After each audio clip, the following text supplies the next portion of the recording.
எங்கள் வீட்டில் இருந்த அந்த உடைஞ்சு போன நைட் லேம்பை நான் எப்படி ஃப்ளவர் வாஷாக மாற்றினேன் அப்படிங்கிறது தான் பார்க்க போகிறோம்.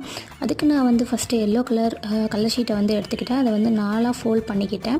ஃபோல்ட் பண்ணதுக்கப்புறம் ஒரு நைஃப் யூஸ் பண்ணி அதை நான் வந்து கட் பண்ணி எடுத்துக்கிட்டேன். கட் பண்ணி எடுத்ததுக்கப்புறம் குட்டி குட்டியாக இது மாதிரி 4:4ங்கிற ரேஷியோவில் வந்து நீங்கள் கட் பண்ணி ஒரு 22 பீசஸ் எடுத்து வச்சுக்கோங்க. அண்ட் தென் அதை இது மாதிரி 4ஆக ஃபோல்ட் பண்ணி கர்வியாக கட் பண்ணி சென்டர்லேயும் கட் பண்ணி விட்டிங்கன்னா ஃப்ளவர் மாதிரி கிடச்சிரும். அதை நீங்கள் அதோட எட்ஜஸை வந்து ஸ்மூத் பண்ணி விட்டுக்கோங்க. தென் சென்டர் பார்ட்டில் கட் பண்ணி அதை வந்து இது மாதிரி பேஸ்ட் பண்ணி விட்டுக்கோங்க. அதுக்கப்புறம் வந்து நமக்கு நிறைய இதே மாதிரி 22 பீசஸ்லேயும் பண்ணிங்கன்னா நமக்கு வந்து ஃப்ளவர்ஸ் வந்து கிடச்சிரும்.